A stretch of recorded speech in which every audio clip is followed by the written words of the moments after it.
Vous êtes-vous déjà demandé pourquoi ceux qui recherchent la lumière se sentent souvent persécutés par l'ombre? Cette question touche au plus profond du cheminement spirituel de beaucoup, révélant la lutte interne entre la lumière et les ténèbres à laquelle nous sommes tous confrontés. Dans cette vidéo, nous explorerons la véritable raison pour laquelle les élus sont la cible du mal, en identifiant les signes de résistance et les moyens de surmonter ces adversités, vous aidant ainsi à trouver la force et la clarté dans votre propre cheminement. Préparez-vous à découvrir comment transformer les défis en opportunités de croissance et d'illumination. Je m'appelle Charles. Ma propre quête de sens et d'objectifs a commencé lorsque je me sentais perdu et que j'aspirais à une connexion plus profonde avec la vie. Au cours de ce voyage, j'ai appris que le partage d'expériences et l'apprentissage par les autres étaient d'une grande valeur. Aujourd'hui, je vous invite à vous joindre à cette aventure spirituelle. L'ombre et la lumière sont des aspects intrinsèques de l'expérience humaine. Lorsqu'une âme choisie commence à illuminer le monde qui l'entoure, cette lumière ne passe pas inaperçue. Elle rayonne d'amour, de vérité et d'authenticité, créant un espace de conscience que d'autres personnes peuvent éventuellement percevoir. Cependant, cette même lumière, qui est si nécessaire, attire aussi l'ombre. Le mal, qui se nourrit de l'ignorance et de la désunion, ne peut rester indifférent à la présence vibrante et transformatrice d'une âme éclairée. Tout au long de mon parcours spirituel, j'ai souvent été témoin de la façon dont la lumière peut provoquer des réactions inattendues.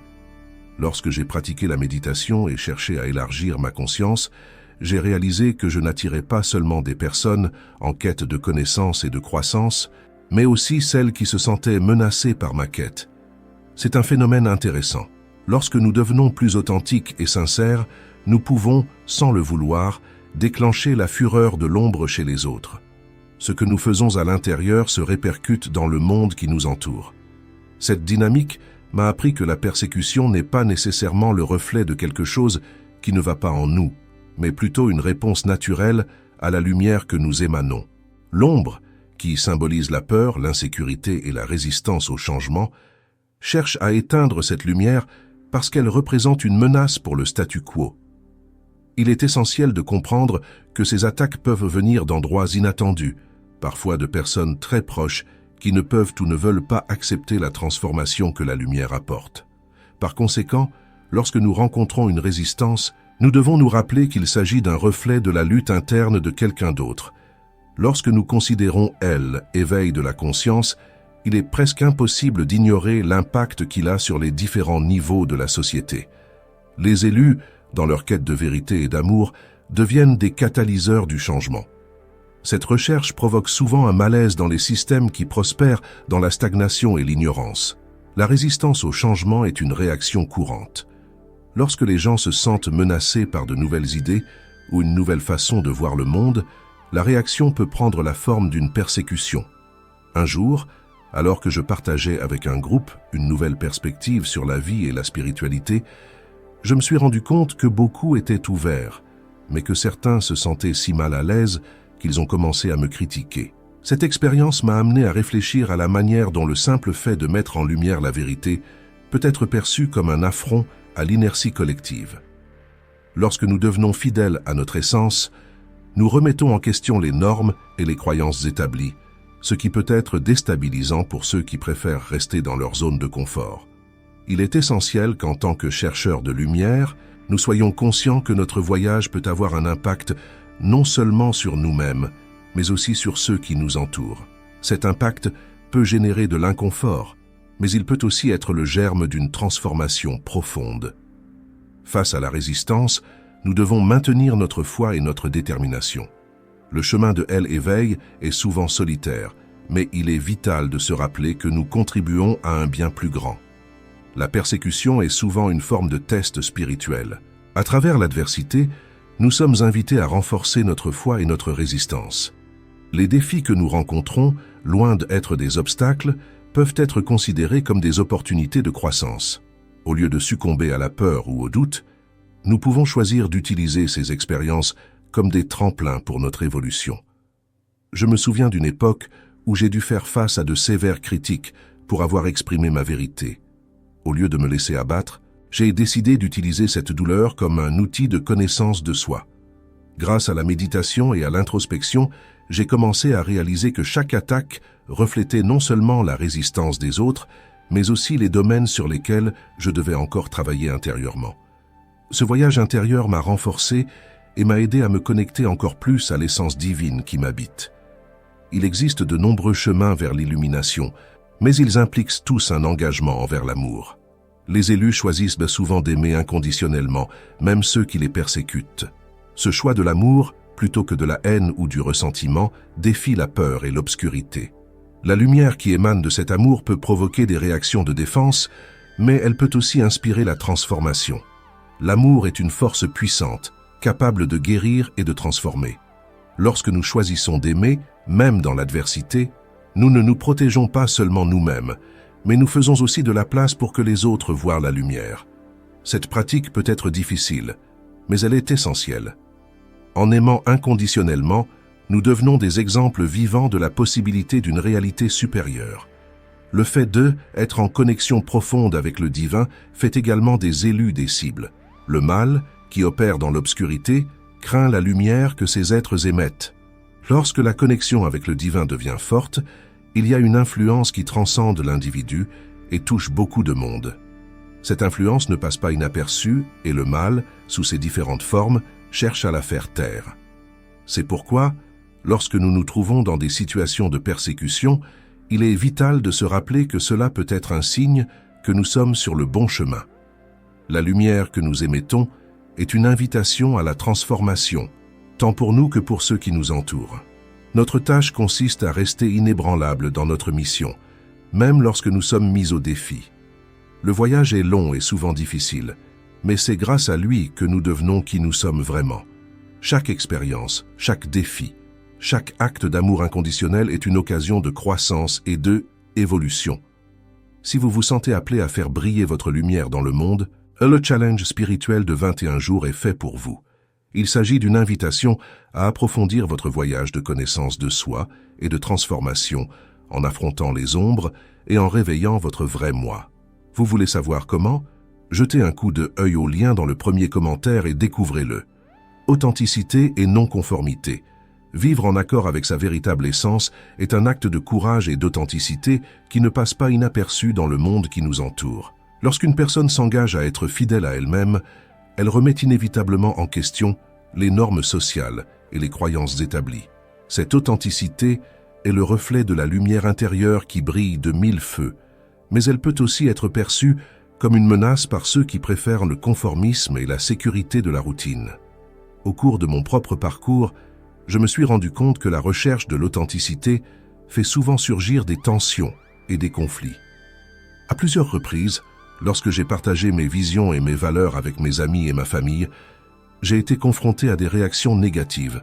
Beaucoup se sont sentis mal à l'aise parce que la vérité que j'exprimais remettait en question leur perception et leurs croyances profondément enracinées. Il s'en est suivi une résistance qui, dans certains cas, s'est manifestée par de l'hostilité. Cela m'a toujours fait réfléchir à la nature de la non-conformité et à la manière dont elle peut provoquer des réactions intenses. L'authenticité est une qualité qui rayonne de confiance et de sécurité, mais elle peut aussi être mal interprétée. Ceux qui se sentent menacés par la lumière de ceux qui vivent leur vérité peuvent tenter de les faire taire, que ce soit par la critique, l'isolement ou même des attaques directes. Posez-vous la question suivante. À quel moment de votre vie vous êtes-vous senti obligé de vous conformer? À l'inverse, quand vous êtes-vous autorisé à être totalement vous-même? Ces réflexions peuvent vous aider à réaliser que les résistances que vous rencontrez ne sont pas le reflet de votre insuffisance, mais plutôt le résultat de la lumière que vous rayonnez. Tests et épreuves. La persécution à laquelle les élus sont confrontés est souvent une forme de test spirituel. La vie, j'ai été confronté à des situations où la peur tentait de dominer mon esprit et mon cœur. Cependant, lorsque j'ai considéré ces expériences sous un angle nouveau, j'ai réalisé que chacune d'entre elles m'offrait une chance de évoluer. L'adversité m'a permis de découvrir des forces intérieures que je ne soupçonnais pas. Chaque épreuve est devenue une occasion de me connecter plus profondément à ma mission et au divin. Lorsque vous rencontrez des difficultés, Il est essentiel de vous rappeler que ces situations peuvent être considérées comme des invitations à grandir. La vie ne cherche pas à vous punir, mais à vous façonner. Chaque défi est une chance à surmonter, une occasion d'affiner votre essence et de vous rapprocher de qui vous êtes vraiment. En affrontant les épreuves avec cet état d'esprit, vous devenez plus résilient et mieux à même de résister aux tempêtes de la vie. En outre, il est essentiel de cultiver une pratique de soin de soi et de compassion pendant ces épreuves. Autorisez-vous à ressentir la douleur, la frustration et la peur, mais cherchez également à vous reconnecter à votre lumière intérieure. La méditation, la réflexion et les moments de gratitude peuvent vous aider à trouver la clarté et la force. En transformant la douleur en apprentissage, non seulement vous grandirez, mais vous deviendrez aussi un exemple inspirant pour ceux qui vous entourent. En chemin, n'oubliez pas que chacun d'entre nous est appelé à transformer ses difficultés en sagesse. Les épreuves auxquelles nous sommes confrontés nous façonnent et nous préparent à ce qui nous attend. En fixant notre regard sur la lumière, même dans les situations les plus sombres, nous pouvons découvrir que la persécution et l'adversité sont en fait les maîtres qui nous guident sur notre chemin spirituel. L'authenticité et les épreuves auxquelles nous sommes confrontés sont liées. En embrassant votre véritable essence, vous pouvez devenir un phare pour les autres, éclairant le chemin même dans les moments les plus difficiles. Et en reconnaissant que les difficultés sont des opportunités de croissance, vous renforcez votre lien avec le divin et avec la mission que vous avez choisi de remplir dans cette vie. Le rôle de l'amour est central dans l'expérience des élus. En embrassant une vie fondée sur l'amour inconditionnel, ces personnes deviennent des phares d'espoir dans un monde souvent dominé par la peur et la méfiance. L'amour qu'ils dégagent n'est pas seulement une réponse à ceux qui les aiment, mais un choix conscient d'aimer même ceux qui les persécutent. Cette pratique de l'amour défie les forces du mal, qui cherchent à diviser et à conquérir, en répandant la haine et la méfiance. Lorsqu'un élu décide d'aimer, même face à l'adversité, il défie en quelque sorte l'essence même du mal. Au cours de mon voyage, j'ai été témoin de la transformation que l'amour peut apporter. Il m'est arrivé d'être entouré de personnes qui ne comprenaient pas ma lumière. J'ai dû faire face à la critique, au rejet et même à l'hostilité. Cependant, au lieu de réagir par la colère ou le ressentiment, j'ai choisi de cultiver un amour qui transcende les circonstances. Cet amour n'est pas aveugle. Il reconnaît la douleur et le combat de l'autre. En choisissant d'aimer même ceux qui s'opposent à nous, nous créons un pont qui peut éventuellement éclairer leur chemin aussi. L'expérience m'a montré qu'en aimant inconditionnellement, nous pouvons souvent transformer nos ennemis en alliés. Il est important de noter que ce choix ne signifie pas ignorer ou minimiser la douleur que les autres peuvent causer. L'amour véritable implique une compréhension profonde des luttes humaines. Parfois, ceux qui nous blessent luttent contre leurs propres ombres. En reconnaissant cela, nous pouvons voir au-delà de leur comportement et comprendre que l'hostilité est souvent l'expression de la peur et de l'insécurité. Cette compréhension nous permet de répondre avec compassion plutôt qu'avec réactivité. Choisir d'aimer inconditionnellement n'est pas une tâche facile, surtout lorsque la douleur devient intense. Cependant, c'est dans cet espace de douleur que nous trouvons la véritable opportunité de grandir spirituellement. Chaque acte d'amour, aussi petit soit-il, a le pouvoir de changer la dynamique autour de nous. Lorsque nous choisissons de répondre à la haine par l'amour, nous commençons à créer un champ d'énergie qui défie les ténèbres. Cette énergie d'amour peut être contagieuse, inspirant les autres à faire de même. La connexion avec le divin est une expérience que les élus cultivent et qui devient l'une de leurs plus grandes fondations. Ce lien n'est pas seulement une croyance, c'est une expérience qui imprègne tous les aspects de leur vie. Lorsque nous nous connectons au divin, nous ressentons un flux d'amour et de lumière qui nous renforce et nous guide. Cependant, cette connexion authentique fait de nous des cibles. Le mal s'oppose à l'union spirituelle, de peur que cette lumière n'incite d'autres personnes à rechercher la même connexion. Tout au long de ma carrière, j'ai toujours cherché à approfondir cette connexion. La méditation, la prière et la pratique du silence sont quelques-uns des outils que j'ai utilisés pour me rapprocher du divin. Dans les moments difficiles, lorsque la persécution s'intensifie, c'est dans cet espace sacré que je trouve réconfort et clarté. Le divin nous offre une perspective qui nous échappe souvent dans la tourmente, Lorsque nous nous abandonnons à cette connexion, nous réalisons que nous faisons partie de quelque chose de plus grand et que chaque défi est une opportunité de croissance. Malheureusement, cette lumière qui émane de nous peut provoquer des réactions défensives de la part du mal. Lorsqu'un élu se connecte profondément au divin, sa présence devient un rappel de ce que le mal tente d'effacer, la possibilité de transformation et de renouvellement. La lumière qui irradie d'un cœur connecté au divin témoigne de la beauté de la vie et de la puissance de l'amour. Cette lumière peut cependant être perçue comme une menace par ceux qui se nourrissent des ténèbres.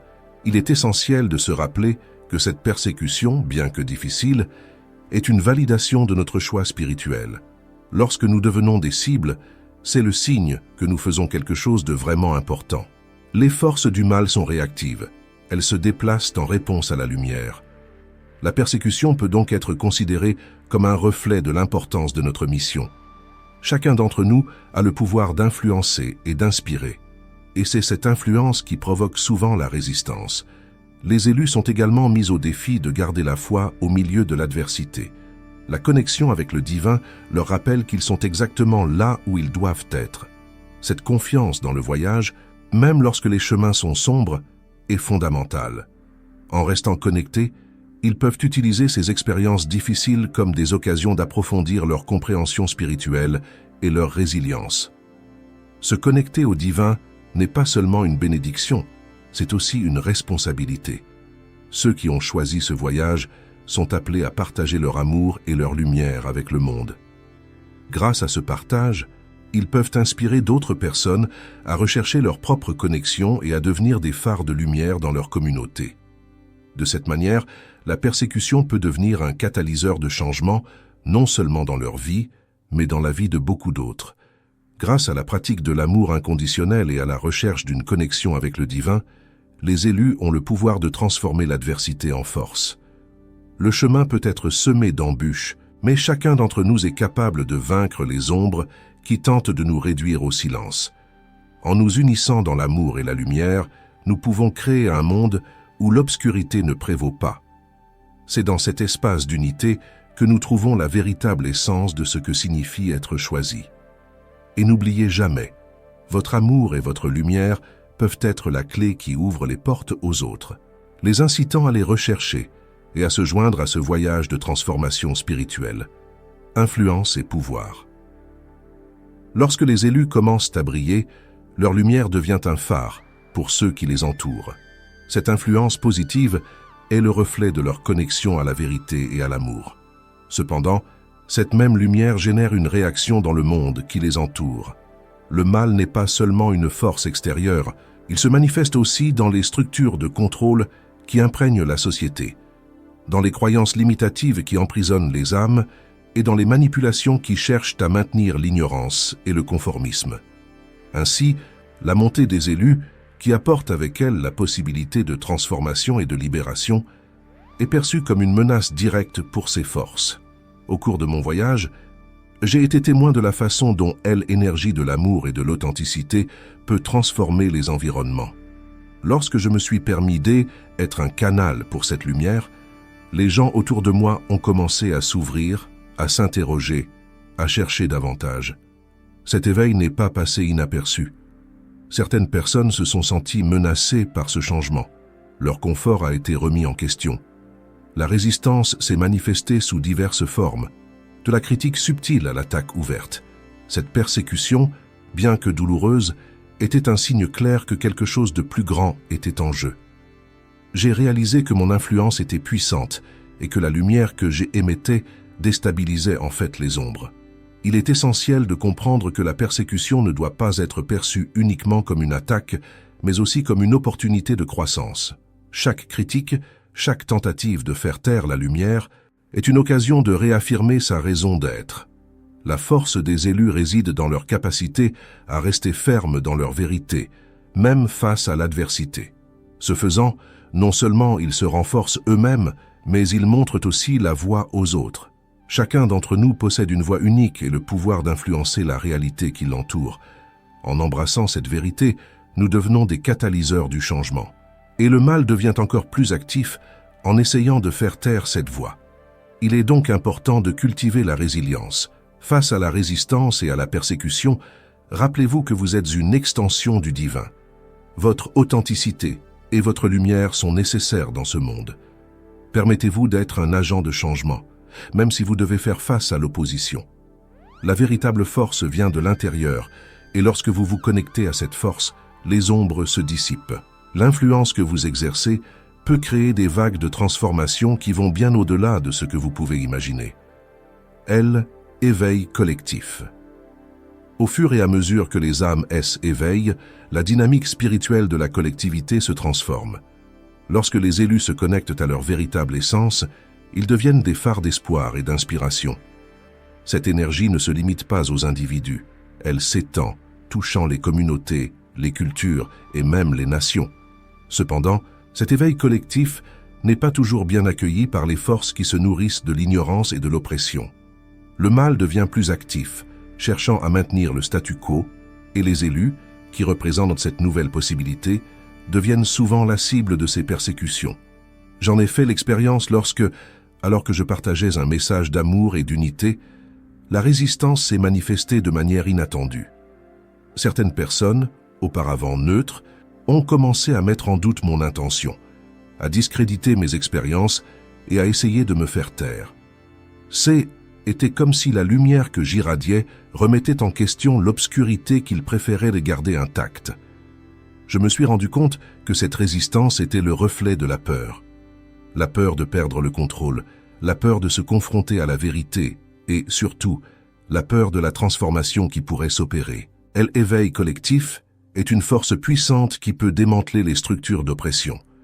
Lorsque suffisamment d'âmes se lèvent et s'unissent dans l'intention, le changement devient inévitable. Les voix des élus sont essentielles dans ce processus, car non seulement elles incitent les autres à rechercher leur vérité, mais elles créent également un réseau de soutien et d'encouragement.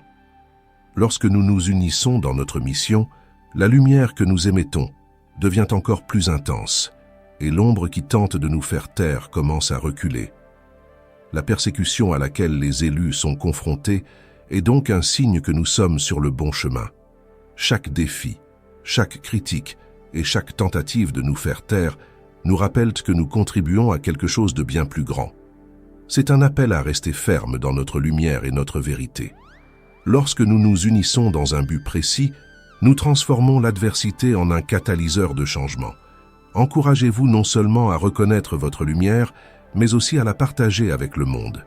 Ce faisant, non seulement vous vous renforcez, mais vous contribuez également à réveiller ceux qui dorment encore. Le parcours de chacun d'entre nous est interconnecté, et en nous élevant les uns les autres, nous contribuons à la création d'un monde plus éclairé et plus aimant. Ne sous-estimez pas le pouvoir que vous avez. Chaque acte d'amour, chaque mot d'encouragement et chaque geste de gentillesse se répercute dans l'univers, créant une vague de transformation qu'il est impossible d'ignorer. Éveil collectif n'est pas seulement une possibilité, c'est une réalité émergente. Et vous, en tant qu'élu, avez un rôle fondamental à jouer dans ce processus. En restant fidèle à votre essence et à votre mission, vous contribuez à créer un avenir où la lumière l'emporte sur l'ombre et où la vérité est célébrée et non redoutée. La persécution peut être un défi, mais c'est une partie essentielle du voyage. Vous n'êtes pas seul. Ensemble, nous sommes la force qui peut démanteler les structures d'oppression et créer un monde où chacun peut briller dans sa véritable essence. La nature de la dualité est une réalité qui imprègne toutes les dimensions de notre existence. Nous vivons dans un monde où la lumière et l'obscurité coexistent, où le bien et le mal dansent dans un cycle sans fin. Ceux qui choisissent de suivre un chemin spirituel deviennent souvent des icônes de lumière, irradiant une énergie qui défie les ténèbres. Cela n'est pas sans coût. En embrassant leur mission, les élus entrent inévitablement en conflit avec les forces des ténèbres qui se sentent menacées par cette lumière vibrante. Lorsque vous décidez de vivre selon votre vérité et d'exprimer votre authenticité, vous devenez un phare pour les autres. Votre lumière peut inspirer, guérir et transformer. Mais en même temps, elle peut provoquer des réactions négatives. Les forces des ténèbres, qui prospèrent sur l'ignorance et la peur, voient cette lumière comme une menace pour leur domination. C'est particulièrement vrai dans un monde rempli de croyances et de systèmes limitatifs qui préfèrent maintenir les gens dans un état de conformité. Lorsque vous remettez en question ces normes, vous n'éclairez pas seulement votre propre chemin, mais vous allumez aussi la flamme des possibilités chez les autres, ce qui peut susciter de la résistance et de l'hostilité. Il est important de se rappeler que cette lutte entre la lumière et l'obscurité n'est pas seulement externe, mais aussi interne. Chacun de nous a des aspects sombres qu'il doit affronter et intégrer. Lorsque vous devenez un agent de changement, il est fréquent que les ombres qui sont en vous se manifestent également. Cette dualité interne peut être inconfortable, mais elle est une invitation à l'exploration de soi et à la croissance spirituelle.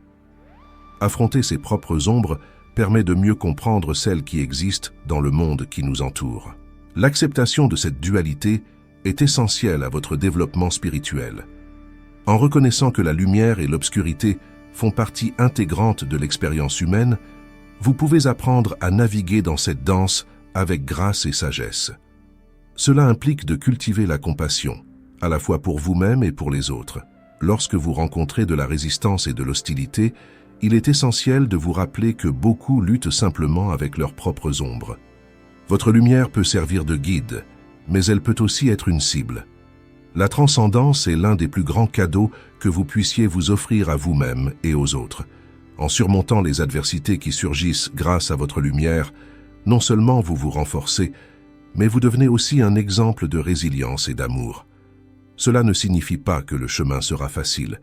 Il y aura des défis, et la douleur peut être intense. Cependant, chaque défi est une occasion de grandir et de évoluer. Lorsque vous transformez vos expériences douloureuses en sagesse et en pouvoir, non seulement vous vous libérez des liens du mal, mais vous devenez également un catalyseur de transformation pour les autres. La véritable liberté spirituelle n'est pas l'absence de défis, mais la capacité à les affronter avec courage et amour. En vous libérant des attentes et des jugements extérieurs, vous vous rapprochez de votre véritable essence. Cette liberté apporte une paix intérieure qui ne peut être ébranlée par l'adversité extérieure. Vous apprenez à voir chaque persécution comme un test de votre foi, une occasion de réaffirmer votre lumière et votre but. La transcendance implique également une reconnaissance profonde de l'interconnexion de toutes les âmes. Lorsque vous vous élevez au-dessus des conflits et des divisions, vous commencez à voir que chacun mène son propre combat et cherche sa propre lumière. Cette perspective élargit votre compassion et votre compréhension, ce qui vous permet d'établir des relations plus significatives avec les autres. Votre lumière ne vous appartient pas en propre, elle appartient à la collectivité et, en la partageant, vous contribuez à l'évolution spirituelle de tous. Au cours de votre voyage, vous pouvez également rencontrer d'autres personnes qui vivent des expériences similaires. Ensemble, vous pouvez créer un réseau de soutien, un espace sûr où votre lumière peut briller encore plus fort. L'union des énergies positives est une force puissante contre les ombres. Lorsque vous vous entourez de personnes qui partagent votre objectif spirituel, la force collective devient un puissant outil de transcendance. La persécution et l'adversité ne doivent pas être considérées comme des fardeaux, mais comme des éléments essentiels de votre voyage. Chaque fois que vous êtes confronté à un défi, vous avez l'occasion de vous souvenir de votre véritable essence, de votre objectif divin. Ce souvenir est une forme de libération, un moyen de se connecter à l'énergie universelle qui nous traverse tous. Alors, lorsque vous traversez l'obscurité et affrontez les persécutions qui surgissent dans votre vie, rappelez-vous que vous êtes un élu. Votre lumière est nécessaire dans ce monde. Par la transcendance, non seulement vous vous libérez, mais vous devenez aussi une lueur d'espoir pour les autres qui cherchent leur propre lumière. Ce faisant, vous contribuez à la transformation du monde qui vous entoure, en aidant à dissoudre les ombres qui persistent. Je vous invite à réfléchir à vos expériences. Comment avez-vous fait face à l'adversité? Quelles leçons avez-vous tirées de votre parcours? En partageant vos histoires, non seulement vous vous renforcez, mais vous inspirez aussi les autres à faire de même. Grâce à votre parcours personnel, vous pouvez devenir un guide pour ceux qui luttent encore pour trouver leur lumière. Rappelez-vous que la transcendance est un voyage continu. Chaque pas que vous faites vers votre vérité est un pas vers la liberté. Et quel que soit le degré de difficulté du chemin, vous n'êtes jamais seul. La lumière que vous émettez n'éclaire pas seulement votre propre chemin, mais sert aussi de phare à ceux qui cherchent leur propre vérité dans l'ombre.